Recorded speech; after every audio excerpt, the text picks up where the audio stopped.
गुरु ब्रह्म महिमा अलेख शरण। नमस्कार दर्शक वृंद, आपण मानंकु आजिर राशिफल कार्यक्रम मु एस कुमार स्वागत जनाऊँगी। प्रतिदिन निजर राशिफल जानिबा पाई गुरुकृपा यूट्यूब चैनल को सब्सक्राइब करंतु और पाखरे थिबा बेल आइकन को प्रेस करी ऑल नोटिफिकेशन ऑन करी दियंतु, जहा फଳରେ आमे जेतेबेले वीडियो अपलोड करिवो प्रथमे आपण वीडियो देखि पारिबे। आमर यही वीडियो रे आपण संपूर्ण पंचांग सहित मेष ठारू मीन पर्यंत 12 गोटी राशिर राशिफल विषय रे जानि पारिबे। वीडियो को दयाकरी शेष पर्यंत देखंतु। वीडियोटी भल लागिथिले वीडियो को लाइक करंतु एवं आपणक प्रियजन पाखु शेयर करी जणांतु। एबे आसंतु जानिबा आज दिनर संपूर्ण पंचांग विषय। आज 2024 मसीहा जुलाई मास 12 तारिख शुक्रवार, दिल्ली शराब्द सन 1431 साल, स्वाधीन भारताब्द 77 वर्ष, महिमाद 197 वर्ष। उत्कल गजपति श्री श्री गजपति दिव्यसिंहदेव महाराजांकर 67 अंक। सौरस्व आषाढ़ मास 28 दिन, चांद्रमते आषाढ़ शुक्ल पक्ष षष्ठी तिथि, दिवा 10 घंटा 53 मिनिट पर्यंत। आजिर सूर्योदय विरजा क्षेत्र को 5 घंटा 17 मिनिट, मिथुन लग्न 4 दंड 41 लिता गते उदय। आजिर सूर्यास्त विरजा क्षेत्र को 6 घंटा 23 मिनिट, धनु लग्न 4 दंड 35 लिता गते अस्त। आज कन्या चंद्र 60 दंड, उत्तरा फाल्गुनी नक्षत्र अपराह्न 3 घंटा 16 मिनिट पर्यंत, एहापरे हस्ता नक्षत्र। आज जन्मित शिशुर कन्या राशि शूद्रवर्ण नरगण, अपराह्न 3 घंटा 16 मिनिट गते देवगण। आज मृत व्यक्तिर 1 पाद पुष्कर दोष, दिवा 10 घंटा 53 मिनिट गते 2 पाद पुष्कर दोष, पुनश्च अपराह्न 3 घंटा 16 मिनिट गते 1 पाद पुष्कर दोष। निषिद्ध खाद्य आज निम्ब भोजन निषेध अटे, दिवा 10 घंटा 53 मिनिट गते ताल भोजन निषेध अटे। आजिर अमृत जोग दिवा 6 घंटा 23 मिनिट गते 7 घंटा 3 मिनिट मध्य, दिवा 9 घंटा 45 मिनिट गते 11 घंटा 37 मिनिट मध्य। आजिर महेन्द्र जोग दिवा 11 घंटा 37 मिनिट गते 2 घंटा 54 मिनिट मध्य, अस्तरु रात्रि 8 घंटा 34 मिनिट मध्य, रात्रि 12 घंटा 24 मिनिट गते शेष रात्रि 3 घंटा 5 मिनिट मध्य एवं शेष रात्रि 3 घंटा 51 मिनिट गते 5 घंटा 18 मिनिट मध्य। आजिर काल बेला एवं बार बेला दिवा 8 घंटा 37 मिनिट गते 11 घंटा 57 मिनिट मध्य। आजिर काल रात्रि रात्रि 9 घंटा 3 मिनिट गते 10 घंटा 25 मिनिट मध्य। आजिर राहु काल पूर्वाह्न 10 घंटा 30 मिनिट ठारू मध्याह्न 12 घंटा मध्य। आज वृष राशिर घात चंद्र अपराह्न 3 घंटा 16 मिनिट गते वृष राशिर घात नक्षत्र, दिवा 10 घंटा 53 मिनिट मध्य मेष राशि और कर्कट राशिर घात तिथि। बिछा राशि धनु राशि और मीन राशिर घात बार। बंधुगण एबे आसंतु जानिबा मेष ठारू मीन पर्यंत 12 राशि सकाशे आज दिनटी किपरि रहिब। प्रथमे आसंतु जानिबा मेष राशि विषय रे। आज मेष राशि जन्मित व्यक्ति मानक सकाशे षष्ठ चंद्र आंशिक बाधा प्राप्त अछंती, शुभ फल मिलिब। परिवार मध्यरे हस खुशीर उत्तम वातावरण खेलीजिब।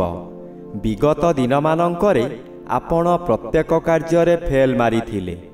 ଏବେ ଯେଉଁ କାର୍ଯ୍ୟ କରିବାକୁ ଆଗ୍ରହ ପ୍ରକାଶ କରିବେ ତହିଁରେ ସଫଳତା ନିଶ୍ଚୟ ମିଳିବ। ଆପଣ ଯେଉଁ ବ୍ୟବସାୟ କରୁଛନ୍ତି ତହିଁରେ ଆଶାଠାରୁ ଅଧିକ ଆୟ କରିବେ। ପୂର୍ବରୁ କରିଥିବା ଋଣ ଏହି ସମୟରେ ପରିଶୋଧ କରିପାରିବେ। ଏବେ ଆସନ୍ତୁ ଜାଣିବା ରାଶିଚକ୍ରର ଦ୍ୱିତୀୟ ରାଶି ବୃଷ ରାଶି ବିଷୟରେ। ଆଜି ବୃଷ ରାଶି ଜନ୍ମିତ ବ୍ୟକ୍ତିମାନଙ୍କ ସକାଶେ ଦ୍ୱିତୀୟ ରବି ମାସର ଶେଷାର୍ଦ୍ଧରେ ଶୁଭ ଫଳ ପ୍ରଦାନ କରନ୍ତି, କିନ୍ତୁ ଏହି ଶୁଭକୁ ଘାତଚନ୍ଦ୍ର ସମସ୍ତ ଖଣ୍ଡନ କରି ବହୁ ଅଶୁଭ କରାଇବ। ଘାତଚନ୍ଦ୍ରର ମୁଖ୍ୟ କଥା ଦୁର୍ଘଟଣା ହେବ ହିଁ ହେବ, କିନ୍ତୁ ଏହି ଦୁର୍ଘଟଣା ଶାରୀରିକ ନ ହୋଇ ମାନସିକ ହେବ। ଏହି ସମୟରେ ଆପଣଙ୍କ ସ୍ତ୍ରୀ ଆପଣଙ୍କ ବିରୋଧୀ କାର୍ଯ୍ୟମାନ କରି ମାନସିକ ସ୍ଥିତି ଅଧିକ ବଢ଼ାଇ ଦେବ। ପିଲାମାନେ ବିଶେଷ କରି କନ୍ୟା ସନ୍ତାନମାନେ ବିଶୃଙ୍ଖଳିତ ହୋଇଯିବେ। ଆସନ୍ତୁ ଏବେ ଜାଣିବା ରାଶିଚକ୍ରର ତୃତୀୟ ରାଶି ମିଥୁନ ରାଶି ବିଷୟରେ। ଆଜି ମିଥୁନ ରାଶି ଜନ୍ମିତ ବ୍ୟକ୍ତିମାନଙ୍କ ସକାଶେ ଜନ୍ମ ରବି ଅଶୁଭ ଓ ଚତୁର୍ଥ ଚନ୍ଦ୍ର ଅଶୁଭ ଫଳ ମିଳିବ। ଆପଣ ଅର୍ଥ ସକାଶେ ବିକଳ ହୋଇ ଚତୁର୍ଦିଗ ଭ୍ରମଣ କରିବେ, କିନ୍ତୁ କୌଣସି ସୁଫଳ ମିଳିବ ନାହିଁ। କଥାରେ ଅଛି, ଯେଣେ ଇଚ୍ଛା ତେଣେ ଯା, କର୍ମ ଘେନି ବୁଲୁଥା। ଆପଣ ଯାହା ବି କରନ୍ତୁ, ଖାଲି ଅର୍ଥହାନି ହେବା ଛଡ଼ା ଲାଭର ପ୍ରଶ୍ନ ଉଠୁନାହିଁ, ଯାହାଦ୍ୱାରା ମାନସିକ ଚାପରେ ଆପଣ ବିଚଳିତ ହୋଇଯିବେ। ଆପଣଙ୍କ ମନ ମଧ୍ୟରେ ଗୋଟାଏ ଅଜଣା ଆତଙ୍କ ଖେଳିଯିବ। ଏବେ ଆସନ୍ତୁ ଜାଣିବା ରାଶିଚକ୍ରର ଚତୁର୍ଥ ରାଶି କର୍କଟ ରାଶି ବିଷୟରେ। ଆଜି କର୍କଟ ରାଶି ଜନ୍ମିତ ବ୍ୟକ୍ତିମାନଙ୍କ ସକାଶେ ଦ୍ୱାଦଶ ରବି ବାଧାପ୍ରାପ୍ତ ଅଛନ୍ତି, ଅଶୁଭ ଫଳ ମିଳିବ ନାହିଁ। ତୃତୀୟ ଚନ୍ଦ୍ର ଆଂଶିକ ବାଧା ପାଉଥିବାରୁ ଶୁଭ ଫଳ ମିଳିବ। ଆପଣଙ୍କର ଏହି ସମୟରେ ବହୁ ଚେଷ୍ଟା କରି ବାରମ୍ବାର ବିଫଳ ହେଉଥିବା କାର୍ଯ୍ୟ ହଠାତ୍ ଆପଣଙ୍କ ସପକ୍ଷରେ ଯିବ। ବହୁ ଅର୍ଥର ମାଲିକ ଆପଣ ହୋଇପାରନ୍ତି।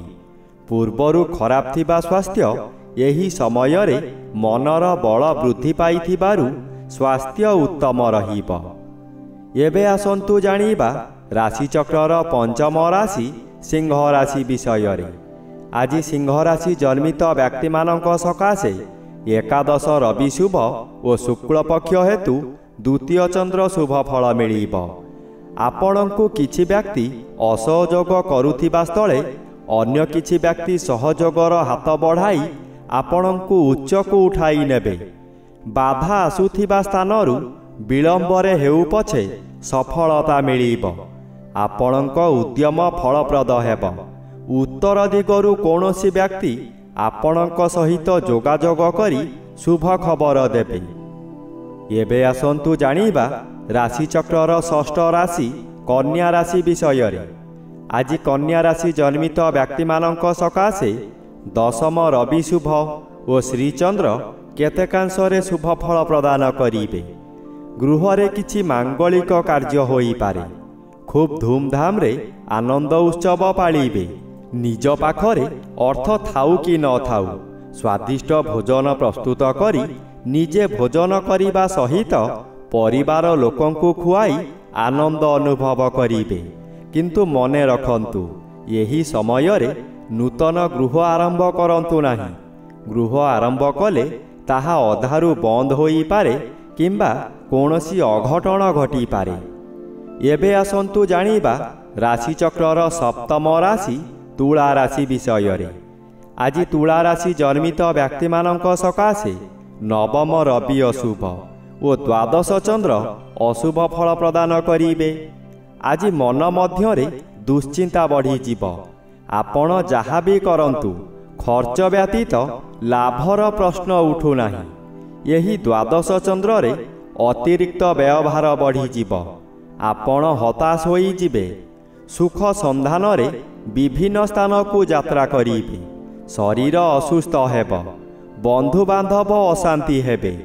ବିଭିନ୍ନ ଦିଗରୁ ମାନସିକ ଚାପରେ ଆପଣ ଭାଙ୍ଗି ପଡ଼ିବେ। ଏବେ ଆସନ୍ତୁ ଜାଣିବା ରାଶିଚକ୍ରର ଅଷ୍ଟମ ରାଶି ବିଛା ରାଶି ବିଷୟରେ। ଆଜି ବିଛା ରାଶି ଜନ୍ମିତ ବ୍ୟକ୍ତିମାନଙ୍କ ସକାଶେ ଏକାଦଶ ଚନ୍ଦ୍ର ବାଧାପ୍ରାପ୍ତ ଅଛନ୍ତି। ଶୁଭ ଫଳ ପ୍ରଦାନ କରିବେ ନାହିଁ। ଘାତବାର ଅଶୁଭ ଓ ଅଷ୍ଟମର ବି ଅତି ଅଶୁଭ ଫଳ ମିଳିବ। ଆୟ କ୍ଷେତ୍ରରେ ପ୍ରତିବନ୍ଧକ ଆସିବ। ଯେଉଁ କାର୍ଯ୍ୟ କରି ଆପଣ ଭଲ 2 ପଇସା ରୋଜଗାର କରୁଥିଲେ, ସେହି କାର୍ଯ୍ୟ କରି ଆପଣ ବହୁ କ୍ଷତି ସହିବେ। ବନ୍ଧୁବାନ୍ଧବମାନେ ଆପଣଙ୍କୁ ବିରୋଧ କରିବେ। ପରିବାର ସହଯୋଗ କରିବେ ନାହିଁ। ହତାଶ ହୋଇ ଦରିଦ୍ର ପଞ୍ଚାକ୍ଷର ମନ୍ତ୍ର ଜପ କରିବା ବ୍ୟତୀତ ଅନ୍ୟ ଉପାୟ ନାହିଁ। ଏବେ ଆସନ୍ତୁ ଜାଣିବା ରାଶିଚକ୍ରର ନବମ ରାଶି ଧନୁ ରାଶି ବିଷୟରେ। ଆଜି ଧନୁ ରାଶି ଜନ୍ମିତ ବ୍ୟକ୍ତିମାନଙ୍କ ସକାଶେ ଦଶମ ଚନ୍ଦ୍ର ଆଂଶିକ ବାଧାପ୍ରାପ୍ତ ଅଛନ୍ତି। କମ୍ ଶୁଭ ଫଳ ମିଳିବ। ଆପଣଙ୍କ କର୍ମକ୍ଷେତ୍ରରେ ଉଚ୍ଚତର ପାହ୍ୟାକୁ ଉନ୍ନୀତ ହେବେ। ଏହି ସମୟରେ ନୂତନ କର୍ମ ମଧ୍ୟ ମିଳିବ। କିନ୍ତୁ ସପ୍ତମ ରବି ଅଶୁଭ ଓ ଘାତବାର ଅଶୁଭ ଫଳ ମିଳିବ। ହସ ଖୁସି ଚାଲୁଥିବା ସମୟରେ ହଠାତ୍ ବିପଦ ମାଡ଼ି ଆସିବ। ନିଜେ କିଛି ଭାବିବା ପୂର୍ବରୁ ରୋଗ ମାଡ଼ି ବସିବ। ମୁଣ୍ଡ ବିଚଳିତ ହୋଇଯିବ। ଏତେ କଷ୍ଟରେ ଥାଇ ମଧ୍ୟ ପରିବାର ସକାଶେ ଚିନ୍ତିତ ରହିବେ।